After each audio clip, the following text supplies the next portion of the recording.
Mood میں نہیں تھا. میں نے کہا تو بیوی کی بجائے ساس کے ساتھ لگا ہوا ہے اور آپ کو ایسا نہیں کرنا چاہیے. بیوی کے ساتھ تو نکاح ختم ہو چکا ہے. لوگ بھی حیران ہو گئے, وہ بھی بڑا غصہ ہو گئے. کیسی بات کرتے ہیں لوگ کہ پردے لیتے. میں نے کہا لوگ بدفعلیاں نہ کریں, پھر ہمارے پاس آ کے بدماشیاں کرتے. محلے والے سب اس وقت طلبا کم تھے. محلے والے ایک دوسرے کو کہتے ہیں ہمارے مولانا کا کام سوائے جھگڑے کے اور ہے ہی نہیں. حالت اگل شمو آیا تھا خبر.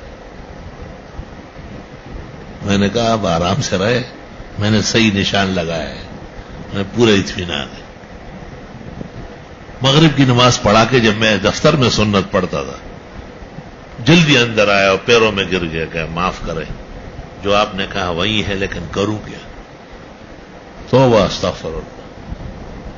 تو اس لیے بعض علوم ایسے جن سے آدمی کو خود بھی تکلیف پہنچتی ہے بہت زیادہ. ضرورت کیا ہے؟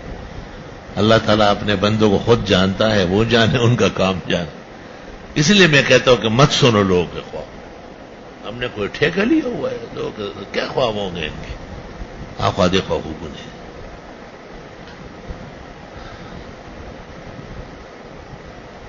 کبھی کبھی خواب دیکھا نہیں ہوتا, بنایا ہوا ہوتا ہے. یہ صوفیاء میں بہت بڑا مرض ہے.